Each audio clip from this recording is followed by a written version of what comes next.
All right. What are we talking about today? All right. Welcome back to Roid Rage. We've got Matt and Robyn. We've been together for a while now because Robyn was out hunting grizzlies. Not hunting grizzlies, doing good work. Yeah. But you were in the grizzly land. Yeah. I don't know. Do you want to know more? I mean, we could not talk about spaceships more if you want.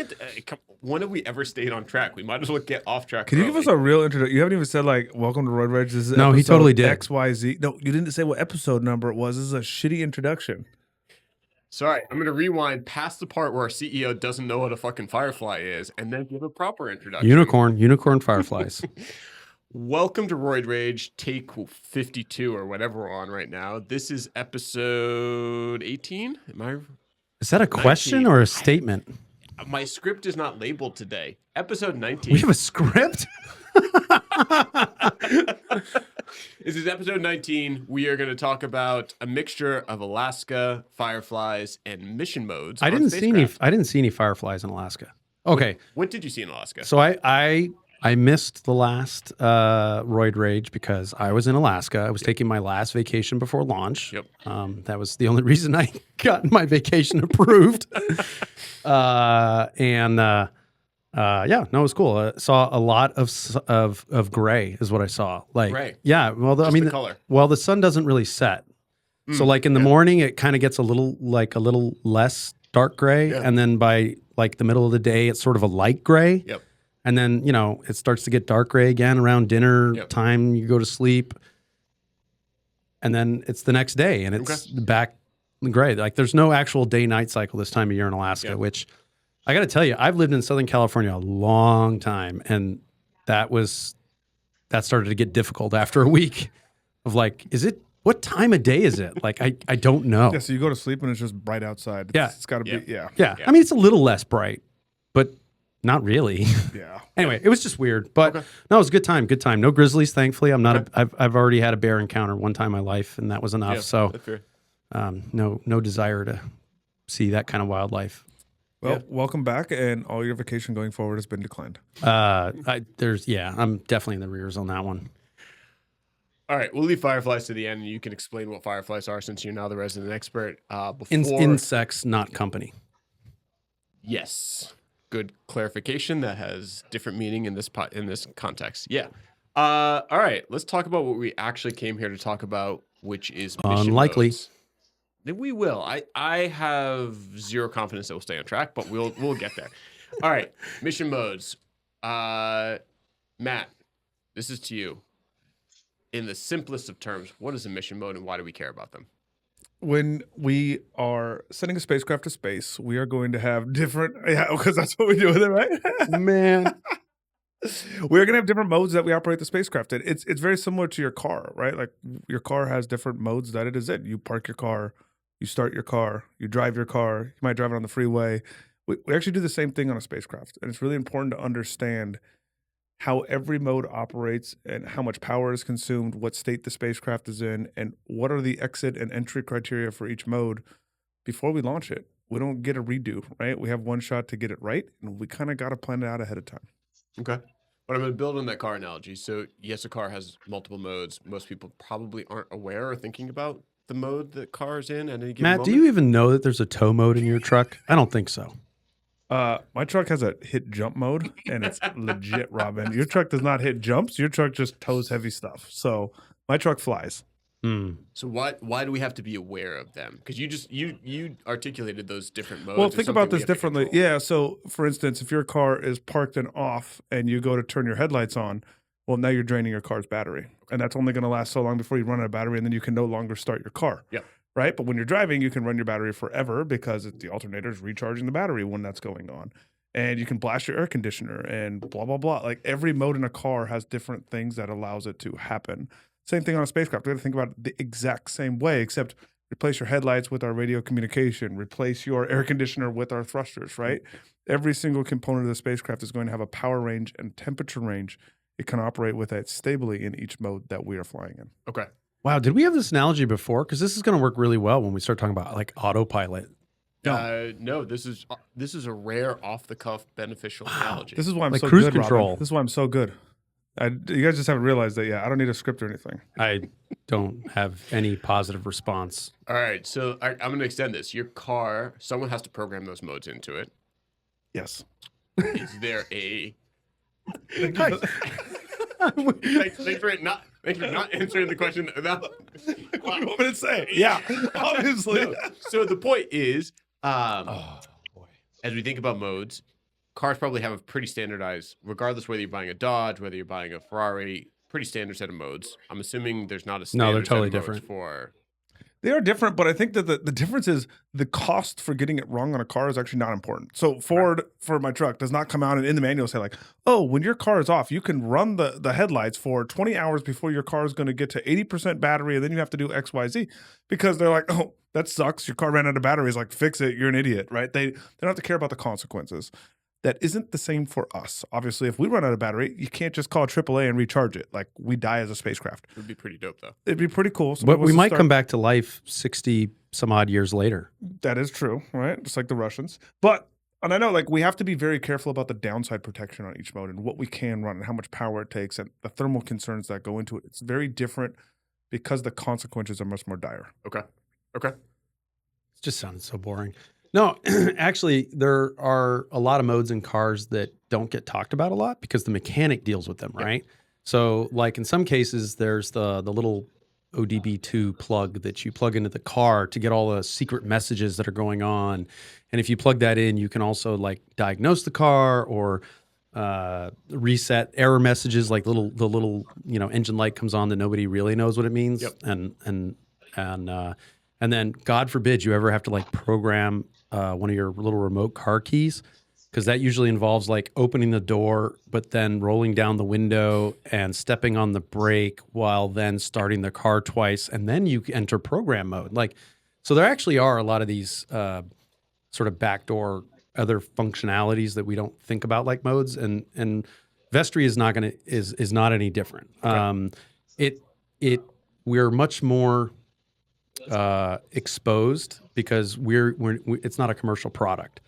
So the general public is not going to use it and have to water it down and simplify it into off or, accessory control only and then run. We can actually just call it what it is and have access to it the whole time, as long as the communication's encrypted end to end so that nobody else can talk to the spacecraft and tell it what to do. It's almost like a race car. Like, if you ever watched the Porsche GT3 Cup Series, it takes like 4 hours to start one of these cars, right? They have to start it up. They have to cycle, like heat the temperature up. I don't even know what the hell they're doing half the time. It's actually not important. But same thing on a spacecraft. To Robyn's point, this isn't a commercial product. We're not giving it to your mom to hope she can drive to the grocery store, right? Like, this is a very bespoke thing that we want full access to understand. Yep.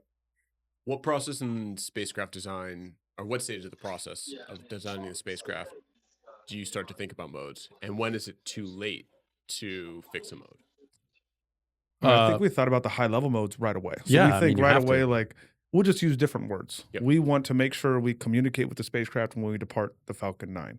Okay. And make sure we don't or any screw other that up, launch right? Or any other launch vehicle, whatever that is. We want to make sure we can get to the asteroid, which means we'll have to fire the thrusters, right? We're not defining them as like, oh, this is a mode, we burn the thruster. There's no names associated with it, but from a high level, we need to do that. The team is going to need more detail to be able to break it down to understand what that means from a power standpoint, from a power budget, comms budget, thermal budget, and be able to actually do the work. We kind of got to have the details there. Okay. What teams what teams are responsible for modes? Like, how do you think about distributing this like responsibility across the team? I mean, if a team isn't looking at or touching the modes, they probably shouldn't be at the company, or we should reevaluate why they're here, right? Like, everybody should know. I think we have a janitorial team that I don't think looks at the modes, but actually they shouldn't be here. Actually, that's why we have the modes posted, is so that they do look at it. So actually, I take it back. Yeah, No, they totally know. Got it. So it's just a quiz for everybody to know, like, what mode is what. Yeah, some companies you go to and you're like, "What's your mission?" Yep. And you come here and we're like, what happens in what's the third mode? Yeah. If you don't know it, get out. Are they sequential? Don't ask the real questions, Chap. Just continue on with your predisposed. Hey, come on, like let's thing. we're talking about modes. Are they sequential? And Can I bonus jump points between if they answer in the frequency that actually matches the third mode of the spacecraft. Yeah. But to answer your question, no, they're not sequential, right? This is a state machine. And state machine is going to have some way that we exit or enter to each mode as we go through. I mean, I think that's the simplest way to think about it. When we say modes, what we're actually saying is just high-level state machine of the spacecraft. Yep. Okay. Next question. How do you handle faults in modes? I mean, that depends on which mode, right? Yeah, Like, that's a very, and what do you mean by fault? Like your fault? yeah. It's not my fault. I'm not building these. We should. I mean, I think what's helpful to understand is the modes themselves. Like Yeah. when we depart, all spacecraft. Okay, let's take a step back. The cheapest mode we have is called load shed mode. Okay. And load shed mode essentially means nothing works. Can we just transmit very slowly back to Earth and like try to save the spacecraft? It's like Sputnik. It is. It's kind of like Sputnik, but not the primary use case of it. No. It Yeah, should really okay, be fair. called like oh shit mode. We never want to go into it, but we're no longer. Oh, can we totally stabilizing the rename it? spacecraft. It should definitely be called oh shit. Oh, we're totally renaming it. I don't know why we That's call the most it important load shed thing. mode, right? Like it should be Yeah, called you're oh the shit king of mode. like describe it by what it does. Oh shit mode is the best name there. Yeah, well, Yeah, I actually totally. haven't. Yeah, We're I haven't renaming it. Came in with the hammer yet, but now that I saw this thing that Rachel made, this chart, now I can come up with a hammer and just cross them all out. I'm totally I'm Why are actually you crossing off with a rewriting the hammer? There's a marker for that. reconfiguration right now. Okay, whatever, Chap. Use the right tool for the right job. It's in, but so load shed mode, right? Lowest mode possible. Safe mode, I think, is a very common mode on a lot of spacecraft. It's a pretty industry default mode, and the best way I can describe safe mode is stabilize the spacecraft so it's not rotating in any way. Try to point it at Earth or try to point it at the sun. To make sure you're getting power, try to make sure you can communicate with the Earth and communicate home. That's about all you're going to do in that mode. Okay. So that's not necessarily the oh shit mode. That's the mode of like, maybe there's a problem, or maybe there's something that detected that we don't love on the spacecraft. Let's put it in the mode keep we driving understand. around the block mode. Yeah, it's kind of like the warm up lap on your race car, right? Like you're testing out, make sure the wheels don't fall off. You're kind of going to accelerate, This is decelerate, the and go official through. configuration change of mode Jesus name. Christ. Load shed mode is now oh shit mode. Period. Just to articulate what happened to everybody who can't see that, Robyn decided to take this moment to talk into his phone a message that I'm assuming is going to Slack and or maybe a text on the official renaming of load shed mode. So I don't know. It's one of those social media things, Slack or LinkedIn or But should also tell you how old Messenger. Robyn is when he's talking into his phone. That's like a real. There's a real boomer move. Yep. Okay. I was trying to get it on video. Aren't we doing video with these things now? I don't know what Rachel does. Do you post this on? Okay, you can watch us on YouTube. Does anybody actually watch this shit on YouTube? So many people. That means So probably we many got like people. probably like 3 comments. So many people. All the people. All right, now I got to go fact check Rachel for the first time. This is gonna be fun. So many people. Now a handful. Next it'll be a couple. It changes, Last one will be the one guy. right? Safe mode though, I think what I would Jesus Christ, Chap. All professionalism is out the window. Okay, pull it back. Safe mode almost, I think I would actually probably suggest every single spacecraft has entered safe mode at some point in Oh, its absolutely. journey. Okay. It's a really common thing to go into. A lot of one will go directly off launch. It's very rare for them not to. But safe mode is where we check everything is good to go, and then we proceed to continue on. Okay. And from safe mode, we kind of go into 2 modes. One is going to be called cruise mode. This is where we turn on the thrusters and we start going towards our destination. The other one is going to be called Earth comms mode. And this is where we send at a little bit higher data rate back to Earth to get the detail. Now, the reason they're not the same mode is because when you have an EP thruster, you have a lot of interference when you're firing the thruster. There's a big plume that's created. And so it makes comms a lot harder to do as you come back. On top of that, we need to point the spacecraft in a very specific direction when we're thrusting. That may or may not align with Earth at any given time as you go in deep space. So we'll do this Basically thing where zero chance. we do this thing where we fire, stop firing, go into Earth comms mode, communicate back to Earth. And as you can see, if one of those gets wrong, like if the burn mode, or I'm sorry, in cruise mode, something goes wrong, we're going to be like, hold on, time out, go into safe mode so we can figure out what's going on. And that's kind of the way we think about the high level modes of the spacecraft. Which kind of gets into the whole cruise control, right? Because when you're in cruise mode, the spacecraft has to be intelligent enough to know like what it's doing for how long, and if it doesn't hear from us or it does hear like, hey, stop, whatever, all that has to be accounted for. And so it is a lot like autopilot. Yeah, we got to make sure there's a whole bunch of edge cases that are going to kick us out back into safe mode. It's a pretty common thing that we expect to happen. Temperature gradients being off. Like there's just so many things that can go wrong in a way that we can easily fix them if we identify them and are able to communicate. The bad part's going to be is if we don't and we continue to operate in a misinformed alignment, we get too hot. Like once you burn up the spacecraft, you're not recovering, right? Once you deplete the whole battery, you're not recovering. So we got to be real careful in those modes that we're successful. Okay. What are the other modes you want to go through quickly? I know you don't have to walk through all of them, but are there any ones that are important? I think that those are actually the primary modes until we get to the asteroid. Now, when we get to the asteroid, as we discussed on the landing episode, there is a complex set of modes that we go into where we'll scan the sky for the asteroid, we'll park next to it, we'll attempt to land on it, we'll do science. Like these modes are broken down into much more smaller, nuanced things. There's no attempt. We land or we don't land. Okay, I like that attitude. We land on the asteroid. Just, we got to gut check each other once in a while.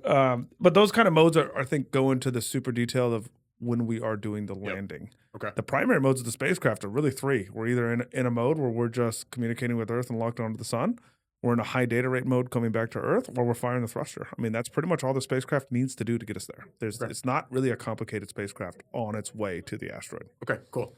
Do you want to talk about the AI agent that's powering the decision to go between modes? Wow. Robyn. I think that project schedule's a little no. There's I don't know that I would call it AI, but AI isn't really AI either. So like whatever.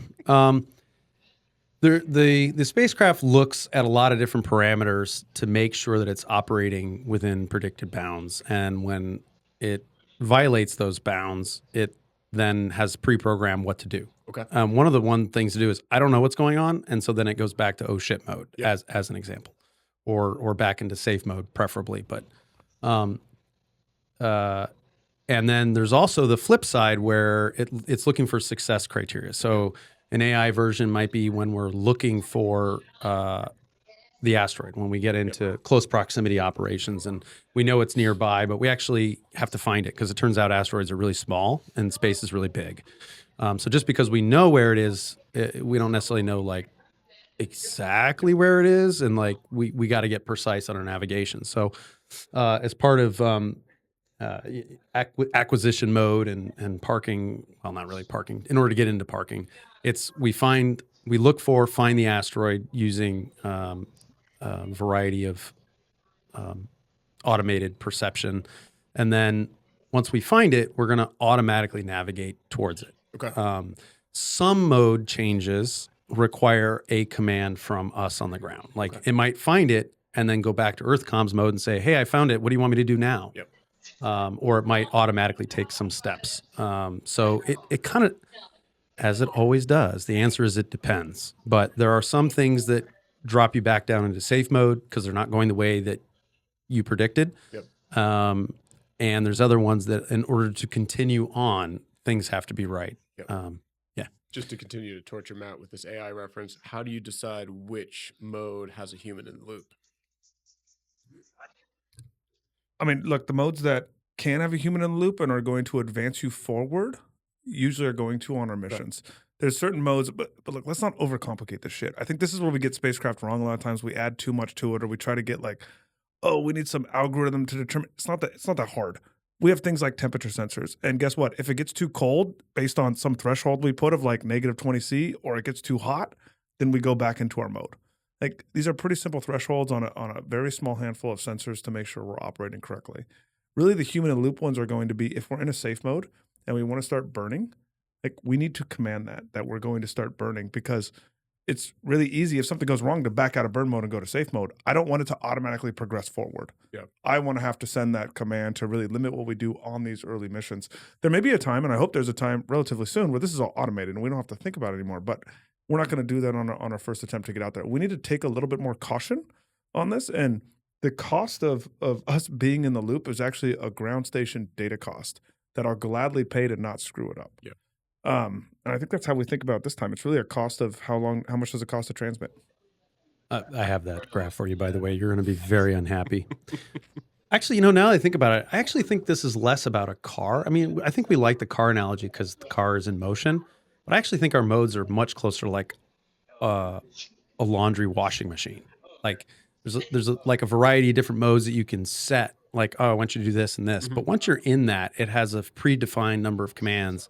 Most of them are open loop in the case of your laundry machine, but some of them have some closed loop control. You're not wrong. Also, I recently tried to wash my shoes because I don't like dirty shoes. Like nobody likes dirty shoes, right? So you can put them in the washing machine and just try to wash them.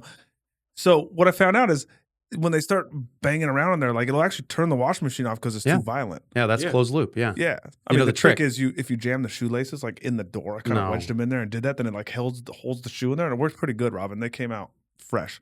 But there is exit criteria on the washing machine that kicks it back out into the mode. So I get you. It is very similar. How many episodes is it going to be until we hear about him saying his washing machine is broken? Like it's no longer working. Aren't there explicit? My genius knows no bounds. Wait, so you have so this is not a top loader. You have a side loader, right? I have a side loader. Oh, because if it's a top loader, you can just load it with more shoes. The top loaders work fine. I had a top loader before, and it's great, and they're belt driven. Like it's a much better design of a washing machine, right? Yeah. The side ones are like they look the side nicer. ones are more efficient though. They look. I don't care. I wanted to wash my shoes without me having to do some complicated trick. And today we become the first space company to pivot into a washer machine. I just want an open source washing machine. I want open source appliances. My washing machine connected to the Wi-Fi, so I was like, "This is amazing." And then I realized, like, hold on, why do I want it to connect to the Wi-Fi? At what point do I load the washing machine? I'm like, you know what? I'm going to start you later. Yep. Yeah. My mom recently called me and asked me, could I find her a blender that connects to the Wi-Fi? And I was like, for what reason? And she was like, if I walk away from my blender and it's done. And I was like, do you have ears? You'll hear it. So our oven connects to the Wi-Fi, and I was actually stoked about this one because you do sometimes when you're driving home, you want to preheat your oven. Stoke the excitement, not the company. Right? Yes. I said oven. You said stoke. You were stoked. It doesn't matter. Move on. Okay. Just let it go. Whatever. The problem with that is you go on the app to hit like preheat the oven. It says, please press the button on the oven to make sure you're in a safe mode so you don't burn your house down. Like, the fuck is the point? Can we make sure that there's no button on our spacecraft that we have to push? Like, oh God. All right, what detour I did not expect. Yeah, well. All right. How we go into oh shit mode? So speaking on the button on there, like, how do you test all of this? Like, walk people through, like, okay, so this is early in the design process. How do we start to test? The modes are probably actually one of the easiest things to test on the vehicle because that's not true. We can, okay, maybe not the easiest, but we can simply go in and, if you look at our hardware on the loop test platform and you see the front face of what's in the big racks is we have big simulated racks of temperature sensors and heaters. We can go in there and unplug one, or we can go in there and modify one to make it pretend it's too hot or too cold. And we should see it kick out into certain modes as we go through. I agree with, I should take a step back. Safe mode entry and exit criteria is pretty easy to test, and something we'll test a lot.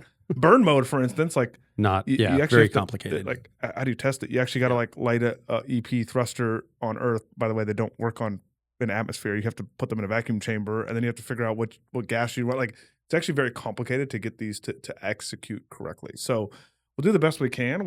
Our vacuum chamber. The reason I told you, I totally called you out on it not being the easiest thing to do is because actually the test setup is almost always significantly more complicated than actually just running the spacecraft in the environment it was designed for.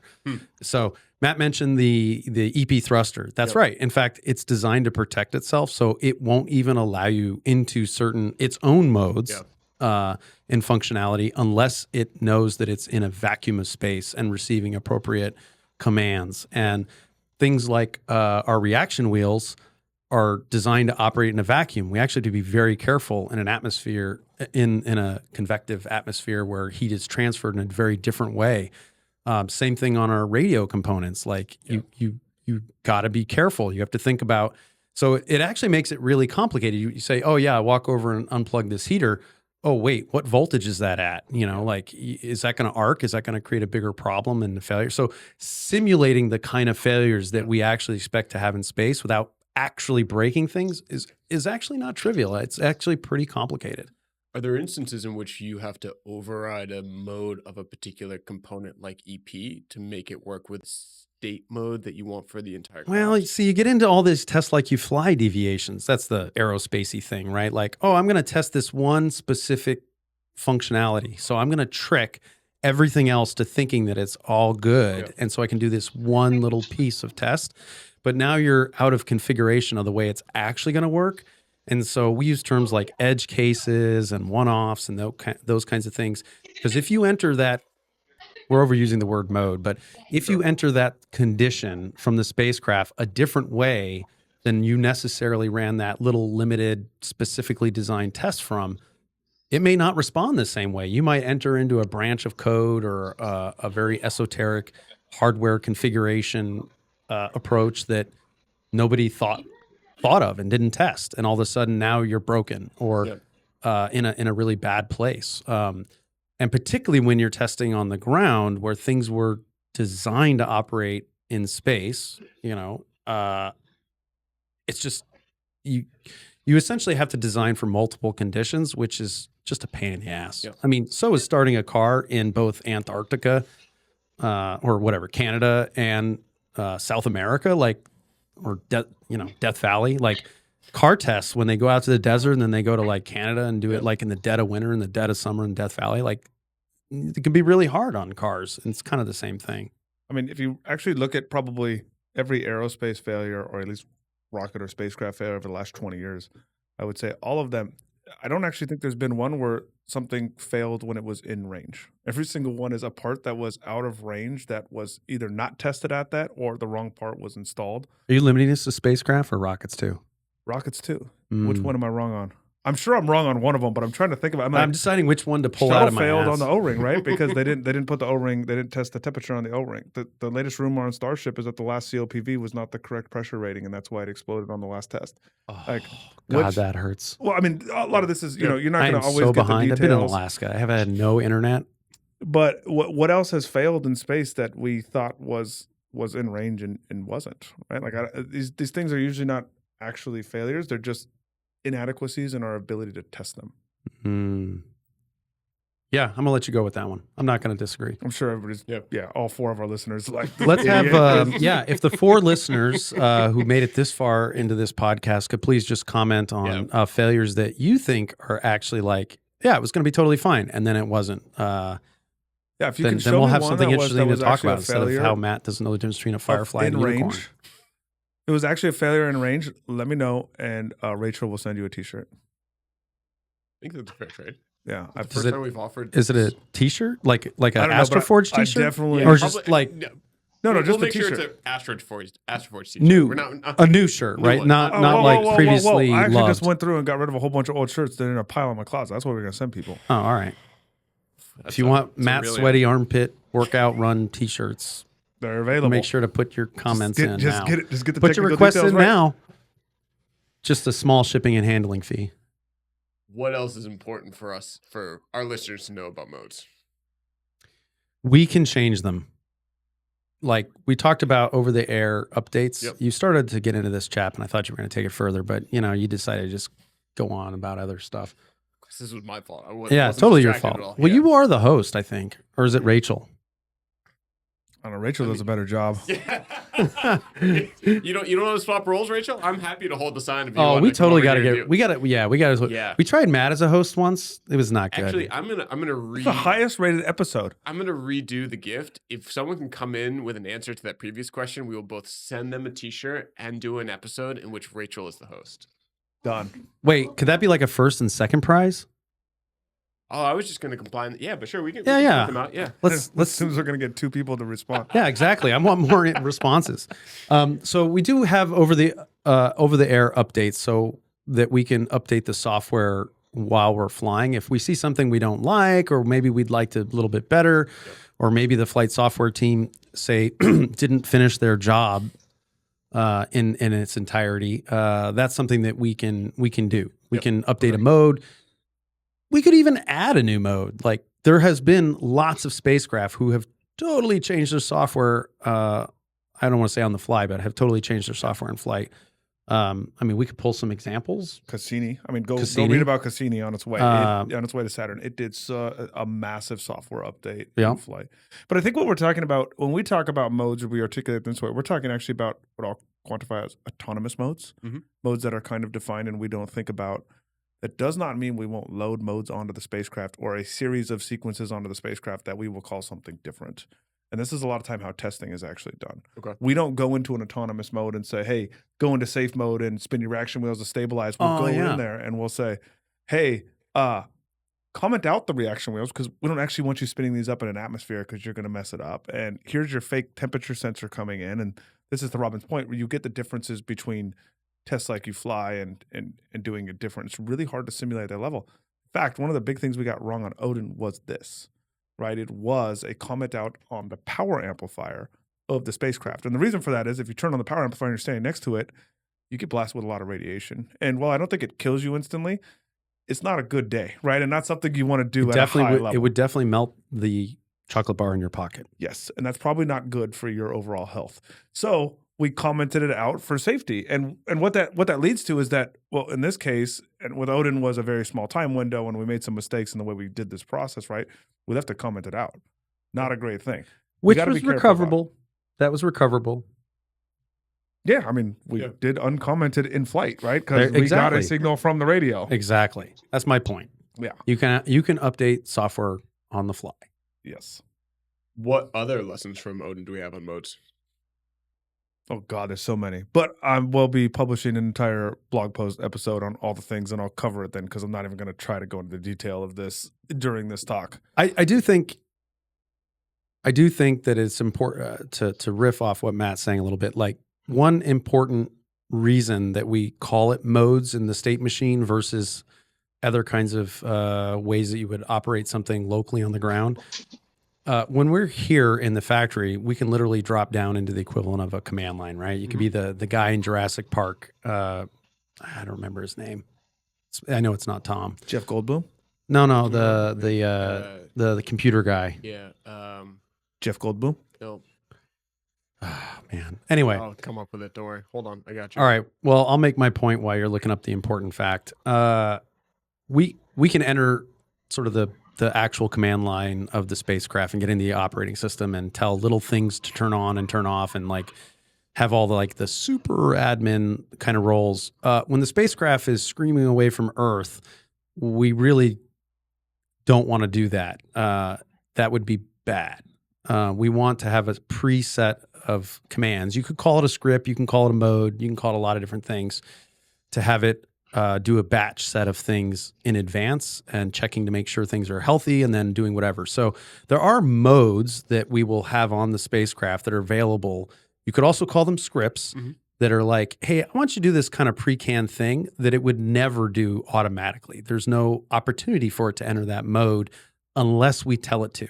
And that way we can kind of do a shorthand, send one command to the spacecraft telling it, go into this particular mode, troubleshooting mode, maybe a camera calibration mode, whatever. And it'll do that. Often when we're talking about the state machine of going from one mode to another, it's in a much more automated fashion, not a commanded fashion. But there's a lot of different little calibration and troubleshooting modes that are available to us that the spacecraft can never enter on its own. It must receive a command from us to do it. I mean, keep in mind, the problem with this is you can't SSH into a spacecraft that's transmitting back at 100 bits per second. I thought we were still using Telnet. You can't Telnet into it either. Can't do anything, right? Like, that is such a low data rate that almost all modern software tools are just going to crumble. And so it'd be like the first internet message. Yeah, it really is like L-O. Sputnik, right? Like, we could literally get Nedry from Jurassic Park to do it. Nedry, thank you. You looked it up, Nedry. The appropriate level of technology. Nedry was the name? Yeah, the character's name of the guy who wrote all the software for Jurassic Park, so it all runs automagically. And then he got eaten by a dinosaur. Yep. Yeah, that didn't work out well. I mean, he was on an island of dinosaurs. We knew what the logical conclusion was there. I don't know. They made 8 more movies since then. So yeah, they have a new one coming out with Scarlett Johansson somehow. Yeah, shocked to me. Yeah, I'm sure it's going to be great. I have nothing to add. All right. Any closing thoughts on modes? No. Okay. I mean, the closing mode is on asteroid. Okay. For this mission. So that's where we need to get to. We need to get to close on asteroid. Okay. Yep. That's pretty short and to the point. I just received confirmation via, it turns out, Slack, that load shed mode has officially been changed to oh shit mode. Okay. And they are currently recompiling. Okay. Yeah. Also, Rachel, your chart is out of date. Can you please update this chart? Yep. Thank you. And make sure you fix the little transparency versus opaque thing. Yeah, we can't be seeing the asteroid through the square box and then not on the Earth. Are we going to have to, we're actually going to have to put this Also, up. the bottom's cut off a little bit wrong. Oh, wait, is this ITAR? No, we're not ITAR. I can't wait until Rachel gets to give us feedback in a 360-degree feedback at some point. That'll be it. We don't do that here. This is 180 Dude, if feedback. you got Chap, if you got time for an annual review, then I got some work for you to do. Yeah. I'm just saying I can't wait for it. I'm not saying I'm going to do it. All right. Before we get into mailbag, which we do have a few mailbag, I'm going to come back to an earlier point. We do have some comments on I went back. We actually have comments on episode 18 of Where the Electrons Go when we talked with Chris. Comment number 1 is... We've made so many of these episodes. We have. Yeah. But comment number 1 is Andor was, in fact, great. What? Comment number 1. We mentioned Andor in that episode. Oh, Andor, not and/or. No, not and. Not or. logic gates. Yeah. Sorry. I mean, it would be awesome if he was trying to make a logic gate. Got it. And/or the show character, the show. not the... And then we got asked... Oh, this is a great segue into mailbag. Oh, when's the IPO? Can anybody hear Rachel right now?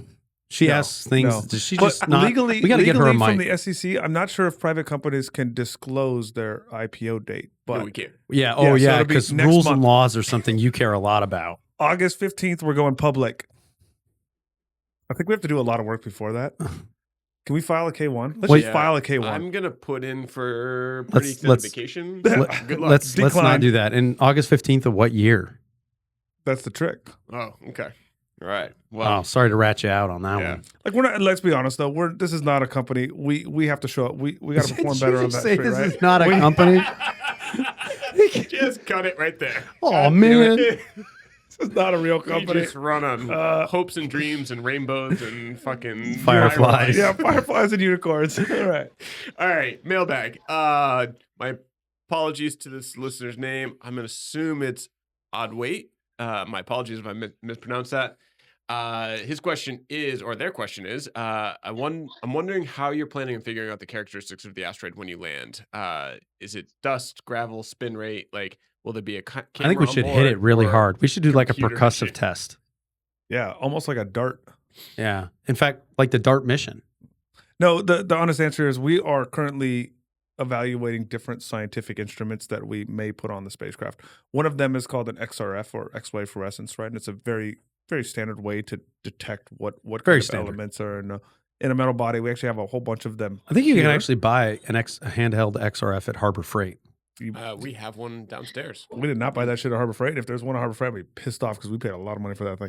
But on top of this, like it is a tool set we can use that's pretty easy to use. There is some concerns about being able to survive the launch with the glass X-ray tube. So we got some figuring out if we can retrofit it. We're obviously testing out what's called a Lib spectrometer downstairs right now, and that's a potential to fly as well. So we have 2 potential payloads that we can put on this vehicle, and we may decide to fly no payloads, right, as we go into it. We got some work to do on the scientific front for sure. Well, we might want to give this person an interview because they also gave us the option to just land and figure it out. So it seems like a reasonable way to go about it as well. Sounds like a total startup thing to say. We're just going to land and then we'll figure it out. All right. I feel like that listener might have like traveled into the future, like maybe episode 20 something, maybe 30 something, and been like, oh yeah, we totally just landed and decided to figure it out. No, we didn't bring any scientific equipment. No. Yeah. This is from Levi. He's curious about the economic side. What type of net profit do you expect to see per successful mission? And how many do you think it will take to cover the cost of getting to where you have successful missions? So said otherwise, how much money can we make per mission and when do we get to profit? Yeah, so there's 2 ways to think about the profitability of each mission. First is what I call our demo missions. These are when we talk about rideshare. So this is being put onto somebody else's, primarily owns the launch vehicle. In our case of Odin, it was Intuitive Machines. And we rent a launch slot from them for lower cost. But obviously, it's higher cost per kg that we send at. At those numbers, we're looking at about 80% gross margins on our ability to mine these critical minerals if they're in the concentrations we expect them to be in. This margin clearly gets a lot better once we are able to buy an entire Falcon 9 or Falcon Heavy or Starship, right? Or name whatever rocket you want, New Glenn, Stoke. It really doesn't matter. So well, it has to reach. It has to have a C3 greater than has 0, to be able right? to get into space. It has to be able to get in deep space, right? So some of these smaller rockets won't work for us as we go out there, but there are quite a few that will at the larger scale. And at that, your margins can, I mean, look, if Starship ends up being, what is it, like $10 a kilogram or whatever number, great. We're like a huge amount of profitability right on there. And you get into the 90% of marginal growth. What I will say is this is a complete revolution in the marginal profitability of mining companies. And that's kind of how we look at this. You know, a standard platinum group metal mine right now is about 14%. South African miner, I think, is about 14% gross margin on mining platinum. We're talking above 80. So when we pull this off, it'll be a revolution in the way we think about critical minerals going into it. I think it's the best way to answer that question. Cool. And then last one is from Tomas. On behalf of Tomas, I'm going to apologize. He's not from Kenya, but he'd still like to ask a question. He wants to know. By the way, I ran with a Kenyan on Saturday. What the hell does that have to do with anything? Nothing. Well, we're talking about Kenya, and I want to say she's actually from the same village that Kipchoge and all the famous runners are in Kenya. I'm still waiting for the point. Yeah. She smoked me, and it was really depressing, and I realized I got nothing. Didn't Chap smoke you? All right, on to the question. And yes, it did. How much is the available... And how much do you run, Chap? Too much, according to this guy. Mm. How much is the space hardware, I'm assuming he means availability, limiting your spacecraft autonomy? I don't know what that means. Say that. Read that without any... So the verbatim is, how much is the space hardware limiting your spacecraft autonomy? So like computationally, maybe? There's no hardware limitation to our autonomy. It is risk profile. Yeah. That's really it. I would say it's risk profile. Okay. I don't want this thing to be completely autonomous. We are not at that level. It's like when Henry Ford, well, he didn't build the first car, but whoever built the first car, they were like, let's make this shit autonomous. It took 120 years to get to Waymo, and now we have Waymo. I mean, and we still horses have some were questions. autonomous, though. Yeah, but they already had brains on them, and they were living organisms. So let's go launch a horse to space. A horse? It doesn't always do what you want it to do. I have ridden horses. Okay. Yeah. Well, I mean, that by definition means they're autonomous, right? Like, well, yeah, that's fair. That's kind of my point. But it's like Star Trek 1, baby. Autonomous and like well, when you have a mechanical platform, there was nobody named Tom in especially that when movie. you have a low, something you want to have high reliability on, you don't want to add autonomy right away. Going down the road, we want to add a lot of autonomy, but we're not going to add it on the first mission. This is like chaos. It is, but this is why we want it. So, all right, that is all the mailbag questions we have today. Thank you for sticking around and listening to us. Can't believe you made it this far. Modes and a bunch of other stuff that has nothing to do with modes. Entering stop the pain mode. Thank you. If you've got questions on autonomy modes or anything like that, send to mailbag at astroforge.io. Special thanks to Rachel for holding this together. Unrelated questions. Keep talking, send them Chap. to I'm just Matt going to keep at talking. astroforge.io because that's where we want all those to go. Thank you to Rachel for putting up with us, and we will be here next week. Maybe.